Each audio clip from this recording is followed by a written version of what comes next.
어린 양의 혼인잔치라는 제목으로 우리 하나님의 말씀을 증거하겠습니다. 1년 동안 우리가 함께 성경 말씀을 통독해 오고 있고, 또 매주 통독의 본문에 따라서 하나님의 말씀을 이제 증거했습니다. 드디어 마지막을 향해서 이제 왔습니다. 요한계시록 19장의 말씀을 2018년도 마지막 주일 하나님의 말씀으로 전하게 된 것을 너무나도 감사하게 생각하고 있습니다.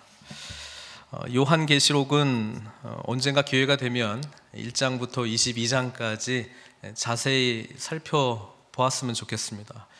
너무나도 중요한 책이고, 우리에게 어떻게 보면 이 복음이라고 하는 것의 완성이 무엇인가를 요한계시록이 분명하게 말씀해주고 있기 때문에 너무나도 중요한 책입니다.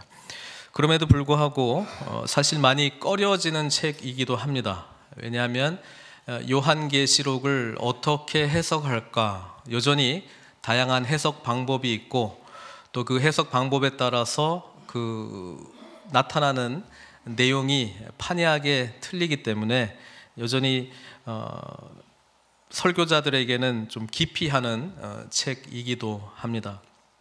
그럼에도 불구하고 성경에서 말하고 있는 내용들은 굵직굵직하게는 굉장히 분명한 메시지들이 있기 때문에 그 메시지만 우리가 받는다 할지라도 요한계시록은 굉장히 큰 유익이 됩니다. 요한계시록은 많은 설교자들이 또 외면하고 있는 본문이기 때문에 오히려 이단들이 많이 판치고 있는 내용이기도 합니다. 그래서 제가 권면드리는 것은 혹시 요한계시록에 대해서 들으러 가실 거면 저한테 허락받고 가세요. 저한테 검증받고 가셨으면 좋겠습니다. 왜냐하면 요한계시록은 여전히 우리들에게 숙제입니다. 그래서 좋습니다. 왜냐하면 하나님의 지혜를 구해야 되는 책이기 때문에 그렇습니다. 그래서 요한계시록의 내용들을 좀 어떤 것인가 좀 먼저 말씀을 드려야 될 것 같아서, 계시록 1장 1절 2절을 보시면 이렇게 기록되어 있습니다. 예수 그리스도의 계시라. 이게 요한계시록이거든요. 계시라고 하는 것은 하나님께서 우리에게 알려주신 거예요. 인간이 만들어낸 내용이 아니라 하나님이 우리에게 알려주신 내용이다, 이 말입니다. 그런데 내용이 뭐라고요? 예수 그리스도. 그래서 요한계시록에 있는데 예수 그리스도를 발견하지 않고 이상한 이야기 하면 이 정도에서 어긋났다, 이렇게 보시면 됩니다. 그러니까 제일 큰 줄기가 있다면 예수 그리스도의 계시이기 때문에 그렇습니다. 이는 하나님이 그에게 주사 반드시 속히 일어날 일들을 그 종들에게 보이시려고 그의 천사를 그 종 요한에게 보내어 알게 하신 것이라. 이 내용을 보면 지금 이 요한계시록을 기록했던 사도 요한이 천사를 하나님께서 보내셔서 속히 일어날 일들, 그렇죠? 여기 속히 일어날 일들이라고 하는 것은 미래에 대한 이야기겠죠. 그런데 속히 일어날 것이니까 또 한참 뒤에 일어날 일들은 아니고 곧 일어날 일들에 대한 이야기를 알려주시기 위해서. 근데 그 내용은 예수님이시다. 그래서 2절에 보면 요한은 하나님의 말씀과 예수 그리스도의 증거, 곧 자기가 본 것을 다 증언했다. 요한이 자기가 본 것을 다 증언했다고 얘기를 했는데 그 내용이 뭐라고요? 하나님의 말씀이고, 이 하나님의 말씀이 뭐라고요? 예수 그리스도의 증거, 이렇게 되어 있습니다. 그래서 요한계시록을 제대로 읽으면 읽을수록 누구를 만나게 된다고요? 예수님을 만나게 된다. 요한계시록을 정말 잘 이해한 사람은 예수님을 증거하게 되어 있다, 이렇게 되어 있습니다. 또 하나는 요한계시록 22장의 구성인데요, 1장 19절에는 이렇게 기록되어 있습니다. 그러므로 내가 본 것, 요한이 자기가 본 것을 기록을 해요. 그 다음에 지금 있는 일들은 특별히 7교회에 보낸 편지들에 나타나 있죠. 2장 3장. 그리고 장차 될 일을 기록하라. 앞으로 어떤 일이 일어날 것인가. 4장부터 22장까지의 내용입니다. 근데 4장부터 22장까지의 내용은 크게 두 가지로 분류가 돼요. 자세한 거는 해석에 따라서 많이 차이가 나지만 크게 두 가지로 분류가 돼요. 첫 번째는 하늘을 바라보는 내용이 있습니다. 그러니까 하나님의 보좌, 하늘, 예배, 그리고 그 천상에 있는 생물들, 그리고 구원받은 자들을 향해서 하늘을 바라보는 시각이 있고요. 두 번째는 땅을 바라보는 시각이 있습니다. 자, 땅을 바라보는 시각은 다 심판입니다. 심판. 그 심판하고 구원받은 자들을 이 요한계시록은 이렇게 완전히 차이가 나도록 되어 있습니다. 그래서 땅을 바라보면 심판이고 하늘을 바라보면 구원, 하나님, 예배, 찬송 뭐 이런 것들이 딱 나눠지게 되어 있습니다. 특별히 7이라고 하는 그 숫자를 가지고 여러 가지 상징적인 의미를 준 거는 완전하신 하나님의 뜻이다. 그걸로 요한계시록을 읽으실 때 이해하시면 됩니다. 7 나팔, 7 인, 7 대접 심판은 하나님의 하나의 심판을 3번에 걸쳐서 점진적으로 아주 무시무시하게 하나님의 심판이 계속 임하고 있다라고 하는 의미로 이해를 하시면 됩니다. 저는 그것이 3번에 걸친 다른 심판으로는 보지는 않습니다. 왜냐하면 7 나팔이 마지막 불려질 때에 7 인이 바로 연결되거든요. 마지막 7 인이 떼어질 때에 7 대접이 연결되거든요. 그러니까 하나의 심판의 내용을 이제 점진적으로 아주 구체적으로 점점 엄청나게 무시무시한 심판으로 점점 진행이 되고 있고, 그 가운데 요한이 가끔 하늘 보거든요. 그때 구원받은 우리는 어떤 모습인가? 7장, 14장, 또 19장, 21장, 22장 이 내용들이 이렇게 쫙 연결이 되고 있기 때문에 믿는 자들에게는 소망의 책이 될 수밖에 없습니다. 왜? 궁극적으로 우리가 구원받은 하나님 앞에 온전히 예배하는 자들이 될 것이기 때문에. 그리고 하나님을 거부한 자들, 그리고 이 세상의 악은 어떻게 될 것인가? 사단의 그런 놀라운 권세와 그런 그 적그리스도의 그 세력들은 어떻게 될 것인가? 뭐 그림 언어로 되어 있지만 결국은 다 망할 것이다. 그게 요한계시록의 아주 단순한 진리입니다. 그래서 이 내용을 보면 오늘을 살아가는 저희들에게는 소망의 메시지가 될 수밖에 없습니다. 아무리 세상이 악해진다 할지라도 믿는 자들에게는 최종적으로 하나님의 완전한 구원이 있을 것이다. 이 맥락만 놓치지 않으시면 됩니다. 19장부터 시작되는 하나님의 놀라운 구원에 대한 메시지는 17장, 18장에 바벨론으로 묘사되고 있는 그때 당시에는 로마 제국일 것이고, 지금 이 시대에는 동일한 하나님의 말씀에 잣대를 빌자면 하나님을 대적하는 세력이 되겠죠. 어쨌든 성경은 17장, 18장에 보면은 이 바벨론이 완전히 멸망하게 될 것이다. 그리고 이 바벨론의 세력의 핵심 인물 중으로 등장하는 게 음녀거든요. 음녀는 오늘 우리가 읽을 19장 하나님의 완전한 승리에 나타나는 한 여인, 어떤 여인입니까? 신부하고 완전히 대조되는 그런 그림이에요. 그러니까 음녀, 바벨론, 그리고 예수 그리스도, 그리고 신부, 이 대조적인 언어를 통해서 하나님 안에 있는 자들에게는 완전한 그리스도와의 연합과 승리가 주어질 것이다. 그래서 17장, 18장을 읽어보셨으면 바벨론이 완전히 멸망하게 되는구나, 그거를 읽으셨을 것이고요. 그래서 19장부터 시작되는 말씀이 이렇게 되는 거죠. 1절에 이 일 후에 내가 들으니 하늘에 허다한 무리의 큰 음성 같은 것이 있어. 하늘에 있는 큰 무리로 묘사된 것은 7장에도 똑같이 나오는데요, 그것은 흰옷 입은 구원받은 하나님의 백성들입니다. 그러니까 오늘 우리들이라고 볼 수 있죠. 궁극적으로 우리는 하나님의 보좌 앞에 서게 될 것이고요. 그리고 큰 무리라고 하는 것은 많은 자들이 구원받아서 그리스도 앞에 서게 될 것이다. 자, 그들이 하나님 앞에 나아가서 뭘 하게 되냐면 1절에 보니까 뭘 합니까? 할렐루야를 찬양합니다. 할렐루야가 뭐예요? 하나님을 찬양하라. 할렐 찬양하라. 야 하나님. 할렐루야 그러면 하나님을 찬양하라가 되는 거예요. 자, 그러니까 믿는 우리들이 궁극적으로 무엇을 하게 될 것인가? 하나님을 찬양하게 될 것이다라고 하는 것이 요한계시록의 천상에 그리고 있는 계속 동일한 이미지예요. 자, 우리가 1절부터 10절까지 읽었으니까 성경 보지 마시고 한번 대답해 보세요. 할렐루야가 몇 번 나왔어요? 예? 아니 10절밖에 안 되는데 4번 나옵니다. 성경에 자세히 다시 보시면 4번 할렐루야가 나와요. 자, 그럼 제가 질문 또 한 번 할게요. 신약 전체에는 그럼 할렐루야가 몇 번 나올까요? 4번밖에 안 나옵니다. 그래서 오늘 우리가 읽은 모든 할렐루야는 19장에 다 나와 있습니다. 구약에는 많이 있어요. 특별히 시편에 할렐루야가 많이 나와 있는데 신약에는 지금 19장에 한정해서 많이 나올 것 같은데 4번밖에 나오지 않습니다. 그리고 여기에만 나와요. 자, 그리고 이 할렐루야의 내용은 딱 2종류로 구분이 돼요. 하나님의 구원에 대한 할렐루야입니다. 17장 18장이 바벨론이 완전히 멸망했잖아요.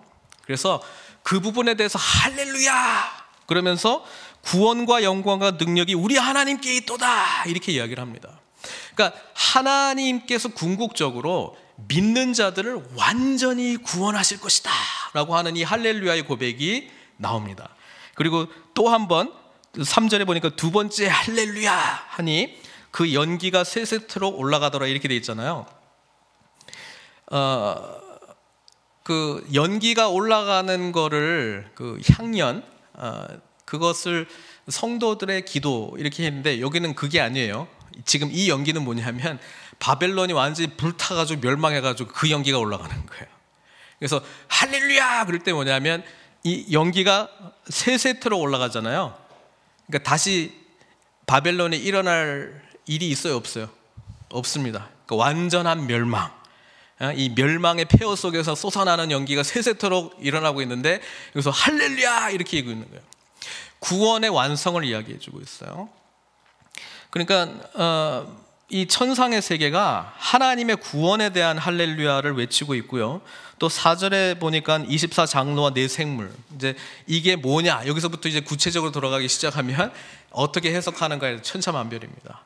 제가 보는 보편적 해석은 24장로는 뭐 우리들이 알고 있는 장로님들이라기보다도 하나님의 백성들의 통칭하는 그런 묘사라고 보면 이해를 하시면 좋을 것 같습니다. 그래서 하나님의 백성들 그리고 네 생물은 에스겔에서도 나타납니다. 그러니까 에스겔에 등장했던 하나님 보좌 앞에 운행하고 있는 네 생물 그리고 하나님을 경배했던 이 생물들이 요한계시록에도 등장하게 되는데요.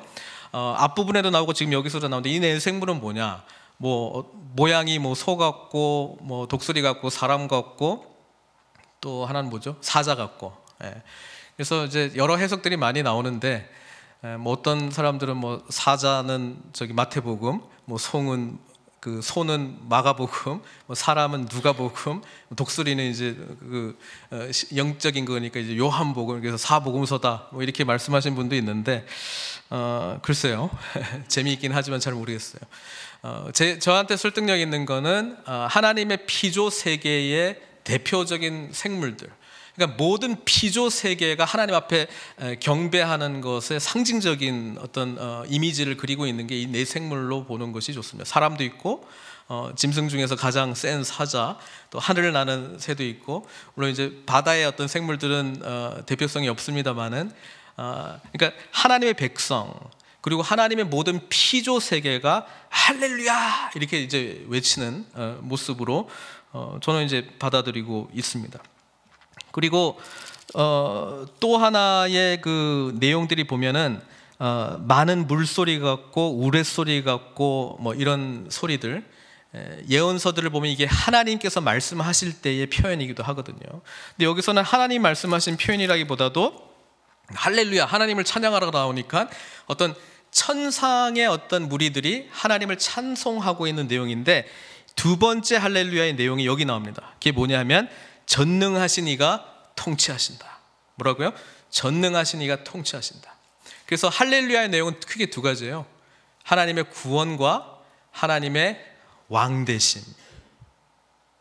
우리가 예수님을 구주라고 불러요.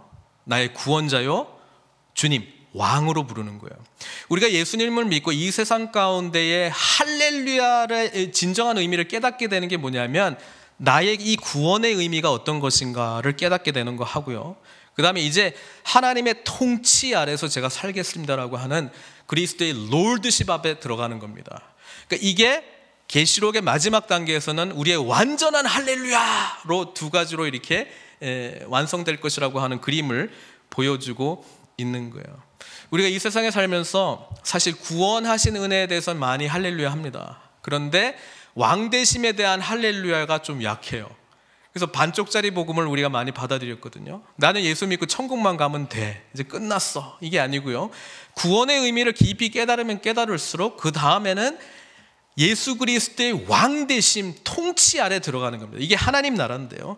그러면 나의 생각과 나의 의지와 나의 삶 전 영역, 뭐 교회 생활뿐 아니라 가정, 뭐 직장, 뭐 사람들과의 관계, 내가 하는 사업의 어떤 방식, 삶의 라이프 스타일이 전부 그리스도의 통치 아래 들어가야 된다는 거거든요.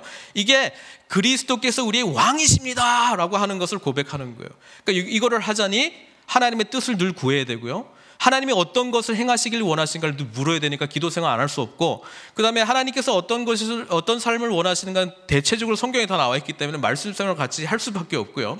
그 다음에 우리가 공동체 생활을 통해서 우리 그리스도의 몸된 공동체는 하나님을 위해서 우리가 어떻게 나아가야 될 것인가, 그리스도를 머리로 하면서 살아가기 시작할 때에 그리스도의 통치가 이 땅 가운데 이루어지는 것이죠. 그래서 그게 하나님의 나라가 이미 이 땅 가운데 임한 자들의 특성들이 그렇게 나타나기 시작합니다. 그런데 계시록에서는 그 완성이 이루어진다는 거예요. 하나님의 나라가 완전히 도래했기 때문에, 악에 대한 완전한 심판이 임했기 때문에, 그래서 할렐루야, 구원에 대한 할렐루야, 할렐루야, 전능하신 이가 통치하신다, 그것에 대한 완성으로서의 할렐루야가 우리 이 계시록의 마지막 부분에 울려 퍼지기 시작합니다. 그런 다음에 이미지가 샥 바뀌어요. 어떤 이미지로 바뀌냐면 7절에 우리가 즐거워하고 크게 기뻐하며 그에게 영광을 돌리세 어린 양의 혼인기약이 이르렀고 그 아내가 자신을 준비하였으므로. 계시록에서는 하나님의 교회가 그리스도의 신부로 묘사되고 있습니다. 그렇게 설명을 해요. 이 신부가 누구냐? 교회라고 설명을 하고 있어요. 그래서 지금 이 어린 양의 혼인 기약이 이르렀다라고 하는 이 비전이 계시록의 비전이 됩니다. 그래서 이것을 이해하기 위해서는 우리 유대인의 결혼식에 관해서 좀 분명한 이해가 있어야 돼요. 제가 이 부분을 한 3번 정도 주일 강단에서 설교한 것 같고요. 가장 최근에는 우리 박윤식 장로님 장례식 때도 제가 이 유대인의 결혼식이 우리가 그리고 있는 어떤 마지막의 모습이다라고 하는 메시지를 전했는데, 제가 제일 좋아하는 우리 믿는 자들의 그 이미지라 그럴까요? 그리스도의 관계라 그럴까요? 제가 제일 좋아하는 겁니다. 그래서 또 한 번 하겠습니다. 유대인의 결혼식은 한 번 결혼하는 걸로, 한 날에 한 번 쫙 하는 걸로 끝나지가 않고 이 과정이 굉장히 깁니다. 거의 1년 이상 걸린다고 보시면 돼요. 결혼 자체가요. 왜 그러냐면 이렇습니다. 약혼이라는 게 있고 이제 결혼이라고 하는 게 있는데, 약혼이라고 하는 것이 이제 실제적인 의미에서는 결혼이에요. 근데 우리가 통상 알고 있는 결혼이라고 하는 것과 좀 차별이 있는 것은 같이 살지 않기 때문에 그래요. 그렇지만 법적으로는 부부 관계가 됐단 말이에요. 그게 유대인의 약혼식이 먼저 진행이 되고 후에 이제 그 합방하는 그런 결혼 식은 아니지만 하여튼 그 결혼이 이루어지기 때문에 그렇습니다. 그래서 제가 하는 이야기를 잘 들으시고 우리가 예수 그리스도를 우리의 신랑으로 모시고 살아가는 그 긴 과정 속에서 우리가 어떤 단계에 있고 지금 계시록이 어떤 단계를 지금 이야기하고 있는가, 결혼의 마지막 단계, 마지막 2단계를 이야기하고 있거든요. 그것을 좀 생각하면서 이 한 해를 마감하면 참 좋겠다는 생각이 있습니다. 첫 번째는 신부의 선택이 있습니다. 신부를 먼저 선택을 합니다. 요즘 이제 뭐 대부분 다 연애하고 결혼하셨죠? 아니에요? 요즘 거의 이제 연애하고 결혼하는 걸 선호합니다만은 고대 때부터 뭐 얼마 전까지 그죠? 정해줍니다. 근데 이 선택을 신랑의 아버지가 선택을 한다 이 말이에요. 여러분, 이게 우리와 그리스도의 관계 속에서 어떻게 연결되냐면 하나님이 우리를 선택하셨어요. 하나님이 우리를 그리스도의 신부로 선택을 해주셨어요. 그리고 그 다음 단계가 뭐냐면 신부 값이 매겨집니다. 제가 예전에 신대원 졸업을 할 때 성지순례를 갔습니다. 그때 시내산에 올라갈 때 낙타 타고 올라갈 수도 있고 그냥 걸어서 올라갈 수도 있는데 우리 자매 전도사님들께서는 많이 낙타 타고 올라갔어요. 그 낙타 몰입꾼이 한국 사람들이 하도 많으니까 그냥 낙타 1달러 낙타 이렇게 하던데, 그 낙타를 타면서 청혼을 했어요. 너 나랑 결혼하면 낙타 10마리 줄게. 이렇게 했는데 하여튼 우리가 한참 웃었습니다. 근데 나중에 알고 보니까 낙타 한 마리가 아주 비싸더라고요. 어쨌든 신부값이 매겨집니다. 이때 옛날에는 뭐 낙타 몇 마리 뭐 이런 식으로 했을 거예요. 신부값이 높으면 높을수록 그 신부가 귀하겠죠. 그리스도의 신부된 우리의 값은 얼마일까요? 예수 그리스도의 생명값입니다. 우리는 우리가 귀한 줄 알아야 돼요. 하나님께서 우리를 그냥 선택하신 게 아니라 우리를 독생자 예수 그리스도의 생명값으로 우리 값을 매겨주셨어요. 세 번째는 약혼 과정을 하는 건데요, 아까 제가 말씀드렸지만 법적으로는 합법적인 남편과 아내가 되는 거예요. 자, 제일 먼저 하는 게 결혼 계약서를 작성합니다. 케투바라고 부르는 결혼 계약서를 작성을 하는데, 이 계약서 안에는 결혼하게 되면 신랑이 이 신부를 위해서 뭘 할 것인가, 뭐 집을 지어주고 우리가 살 집 만들어주고 뭐 이런 선물들 주고 어떻게 하겠다 이 약속들이 쫙 있고, 신부도 어떻게 남편을 사랑할 건지에 대한 약속들이 다 주어져 있습니다. 구약 성경을 읽어보면 예레미야 선지자가 하나님과 이스라엘 백성들이 남편과 아내의 결혼처럼 우리가 언약을 맺었다라고 이야기를 해요. 어디서? 시내산에서. 그래서 시내산에서 십계명과 모세를 통해서 받은 율법은 이 결혼 예식에서의 케투바를 작성하는 거하고 같은 거예요. 여러분, 그렇다 그러면 오늘 그리스도의 신부된 저와 여러분들의 이 결혼 계약서, 언약서는 하나님의 생명의 말씀입니다. 여기 안에 하나님께서 우리를 위해서 행하신 모든 약속들이 담겨져 있습니다. 그리고 모세 오경을 읽어보시면 그 언약에 대해서 동의를 하느냐, 그때 모든 백성들이 아멘 이렇게 하거든요. 이 계약서 앞에 놓고 신부한테 묻습니다. 이 계약서대로 받겠느냐? 그러면 동의를 해야 돼요. 신부가 동의를 해야 이 계약서가 성립이 되는 것입니다. 그리고 이 약혼식을 위해서 신랑과 신부는 목욕을 해야 됩니다. 정결하게 목욕을 해야 됩니다.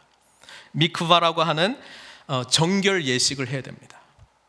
우리가 예수 믿을 때에 물로 세례를 받는 의미하고 똑같은 것이죠. 그 의미는 이전에 나의 삶은 없어지고 이제 내가 나의 신랑과 함께, 신부와 함께 한 몸이 되겠습니다 라고 하는 따로 구별된 자로 내가 살겠습니다 라고 하는 의식을 하게 됩니다.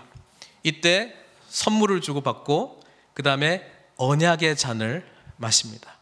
포도주를 주로 마시게 되는데요, 우리 예수님께서 마지막 그 최후의 만찬 자리에서 이 언약의 잔을 제자들과 함께 나눴습니다. 그리고 뭐라고 이야기하냐면 내가 다시는 마시지 않겠다. 언제? 다시 오실 때까지. 왜냐하면 그때에 오늘 우리가 읽었던 어린 양의 혼인잔치에서 함께 기쁨으로 마시는 것을 기약했기 때문에 그렇습니다. 언약의 잔이 이루어지고요, 그 다음에 신랑은 이제 신부에게 작별을 구합니다. 뭐 하기 위해서? 케투바에 기록되어 있는, 결혼 계약서에 기록되어 있는 모든 약속들을 준비하기 위해서 갑니다. 근데 그 중에서 제일 중요한 게 뭐냐면 신혼방을 마련을 해야 돼요. 둘이 같이 살 집을 마련을 해야 되는 거예요. 그래서 예수님께서도 특별히 요한복음에 뭐라고 말씀하십니까? 제자들에게 내가 너희를 위하여 처소를 예비하러 간다, 집을 예비하러 간다라고 하는 의미가 신랑이 신부에게 그 약속을 하고 떠난 것하고 같아요. 그러니까 재밌죠? 합법적으로는 남편과 아내인데 그 약혼이 이루어짐과 동시에 신랑은 신부를 작별하고 이제 떠나고 이제 케투바에 일어난 일들을 준비하기 시작합니다. 우리가 잘 알고 있는 예수님의 육신의 어머니와 아버지 요셉하고 마리아는 어느 단계까지 했다? 요 단계, 약혼까지 한 거예요. 정혼했다고 성경 표현했습니다. 그런데 같이 못 살아요. 그런데 마리아가 잉태를 했어요. 그러니까 문제가 된 거예요. 나중에 합방하는 거는 한참 뒤에나 해야 되는데 그 사이에 임신을 했기 때문에 문제가 된 거죠. 신랑이 떠나는데 보통은 한 1년 정도, 집을 준비하는데 1년 정도 걸린다고 해요. 그러니까 지금 신부에게 남겨져 있는 건 뭐예요? 결혼 계약서, 그리고 신랑이 떠나기 전에 선물 하나를 주고 갑니다. 이걸 보면서 나를 기억해. 예수님이 처소를 준비하러 간다, 우리가 거할 거처를 준비하러 간다라고 말씀하시면서 남아있는 제자들에게 약속한 선물이 뭔 줄 아십니까? 성령님입니다. 그러니까 우리는 성령의 선물을 받았어요. 그래서 하나님께 나아갈 때 우리가 영과 진리로 하나님께 예배하러 나가는데요, 이 약속의 말씀과 거룩하신 성령께서 우리와 함께 있다 이 말이에요. 그러니까 우리가 이 세상을 살아갈 때 말씀과 성령님의 인도하심이 없으면 살아갈 수가 없어요. 특별히 그리스도의 온전한 신부로서요. 왜냐하면 성령께서 우리로 하여금 말씀대로 살아갈 수 있는 능력을 주시기 때문에 그렇습니다. 어쨌든 신랑은 선물을 주고 떠나고 방을 준비를 합니다. 그러면 이제 준비가 다 되었다고 판단을 해서 이제 신부를 데려와도 되겠다라고 신호를 주는 사람, 명령을 주는 사람이 따로 있는데 누구냐면 신랑의 아버지입니다. 그래서 예수님께서 때와 시기에 대해서는 내가 알지 못하고 아버지만이 아신다라고 하는 말씀이 요한복음에도 기록이 되어 있죠. 주님 가신 거예요. 성령께서 우리 안에 있어요. 그리고 말씀이 우리한테 있어요. 그래서 우리가 거룩한 신부로서 살아가기 위해서는 말씀과 성령 안에서의 능력을 경험할 때 우리가 순결한 신부로 준비될 수 있다는 거예요. 저와 여러분들은 지금 2단계입니다. 여기까지 온 거예요. 자, 예수님이 가셔서 이제 다시 오실 거예요. 그게 우리는 예수님의 재림이죠. 신랑이 이제 다 준비가 돼서 아버지가 이제 가라, 신부를 데리고 와라 그러면 이제 신랑이 오는데요, 신랑이 제일 먼저 하고 싶은 일이 신부를 데려오는 일이겠죠. 유대력은 저녁이 되고 아침이 되니 첫째 날이더라 이렇게 되어 있기 때문에 해가 질 때부터 하루가 시작됩니다. 우리처럼 12시 되면 하루가 시작되는 게 아니고 해가 질 때부터 하루가 시작됩니다. 그러면 아버지가 오늘 너 내일 신부 데리고 와도 돼 이렇게 말했을 때 제일 이른 시각이 언제겠어요? 해가 지기 시작할 때. 그래서 신랑이 신부 데리러 갈 때는 주로 밤에 데리러 가는 거예요. 이때 신랑 친구들이 따라갑니다. 그리고 신랑은 말을 타고 이제 가는데요, 신랑의 그 친구들이 외치죠. 신랑이 온다, 신랑이 온다 이렇게 외치고, 그 다음에 양각 나팔을 부는 사람들이 나팔을 붑니다. 그렇게 불면 오늘 올라나 내일 올라나 기다리고 있었던 신부가 그 소리를 듣고 준비하겠죠. 데살로니가에 그리고 있는 예수님의 재림, 나팔 소리와 함께 주님의 임하심이 우리들에게 올 것이다라고 말해주고 있는 것과 동일한 내용이죠. 우리는 다시 오실 신랑, 나를 완전한 신부 그리고 거할 처소에 함께 들어갈 자로 주님께서 우리를 불러주신다라고 하는 거예요. 신랑이 와서 신부를 데리고 어디로 갑니까? 준비된 신혼방에 갑니다. 오늘 우리가 읽었던 이 내용이 지금 그 내용이에요. 7절에 우리가 즐거워하고 크게 기뻐하며 그의 영광을 돌리세 어린 양의 혼인 기약이 이르렀고 그의 아내가 자신을 준비하였으므로, 이 땅에 살아가고 있는 우리는 말씀과 성령님을 그 놀라운 선물을 붙들고 준비되는 거예요. 근데 예수님께서 다시 오셔서 우리를 완전히 데려가셨어요. 그에게 빛나고 깨끗한 세마포 옷을 입도록 허락하셨으니 이 세마포 옷은 성도들의 옳은 행실이로다. 여러분, 우리가 하는 옳은 행실은요, 하나님의 말씀, 복음 안에서 하나님의 말씀이 우리 가운데 살아 역사하는 성령님의 능력 가운데 옳은 행실이 나타나는 것이죠. 죄인은 할 수 없어요. 근데 예수님이 우리를 구원해 주셨기 때문에 우리가 예수 그리스도께서 우리의 구주가 되셨기 때문에 그분의 말씀 붙들고 성령의 능력 속에서 살아가기 시작할 때 우리에게 나타나는 선함은 하나님께서 예수 그리스도를 통해서 우리에게 입혀주신 옷의 옳은 행실과 같은 것입니다. 우리에게 의를 입혀주시고 성령님의 능력 속에서 하나님의 말씀을 실천하도록 우리에게 능력을 주시지 않으면 하나님의 선함이 우리에게 결코 나타날 수 없습니다. 어떻게 보면 하나님이 다 하신 거예요. 하나님이 하셨던 이 옳은 행실의 옷을 우리가 입고 이제 신랑 되신 주님과 함께 합방하게 됩니다. 길면 일주일 동안 합방합니다. 여기서는 그 내용이 생략이 됐고요. 그 합방하고 나왔을 때 밖에서는 아버지가 뭘 준비했어요? 어린 양의 혼인잔치를 준비했어요. 그게 지금 9절에 나오는 거예요. 어린 양의 혼인잔치에 청함을 받은 자들은 복이 있도다 이렇게 이야기를 하고 있습니다. 그래서 이미지가 약간 쉬프트가 됐어요. 신부로서의 우리들을 이야기하다가 이제는 그 혼인잔치에 청함받은 공동체로 이미지가 바뀌었어요. 여기서 말하고 있는 주제는 뭐냐면 우리가 그리스도와의 완전한 연합이 이루어질 때 마치 결혼잔치에서 누리는 이 기쁨이 충만한 것처럼 우리가 그 기쁨을 누리게 될 것이다. 그래서 요한복음에 예수님께서 행하셨던 제일 첫 번째 기적이 뭐였습니까? 가나의 혼인잔치에서 물을 포도주로 바꾼 그 기적이 제일 먼저 기록된 이유는 거기에서 물이 포도주로 바뀌면서 뭐예요? 기쁨이 그 모임 가운데 임했잖아요. 그리고 우리는 주님의 재림과 함께 그 포도주를 마시면서 이 혼인잔치의 영원한 기쁨을 우리가 누리게 될 것이다 라고 하는 것이 계시록이 우리에게 그려주고 있는 마지막의 이미지예요. 그러면 좋죠. 우리는 이미 하나님으로부터 선택을 받았고 예수 그리스도의 생명값으로 값이 매겨졌고요. 하나님의 이 결혼 언약서인 성경 말씀이 우리에게 주어져 있을 뿐 아니라 하나님과 언약 백성으로서 우리는 성령님의 능력을 선물로 받은 자들입니다. 이제 주님의 다시 오심과 함께 완성될 주님과의 완전한 연합을 향해서 우리가 어떤 자로서 살아가야 되겠어요? 삶이 어렵고 힘들고 아픔이 있고 고통이 있을 때 우리가 잊지 말아야 될 그림이 바로 이 모습을 향해서 우리가 나아가고 있습니다. 그래서 앞으로 계시록의 19장에 그려지고 있는 이 구원하심이 하나님께 있습니다. 구원과 영광과 능력이 하나님께 있습니다. 전능하신 하나님께서 통치하십니다라고 하는 이 고백의 할렐루야가 이 땅 가운데서 나타나기 위하여 주님을 더욱 붙들고 그분의 은혜 속에 거하는 삶을 살아가는 것이 우리가 살아가야 될 모습이라고 하는 것이죠.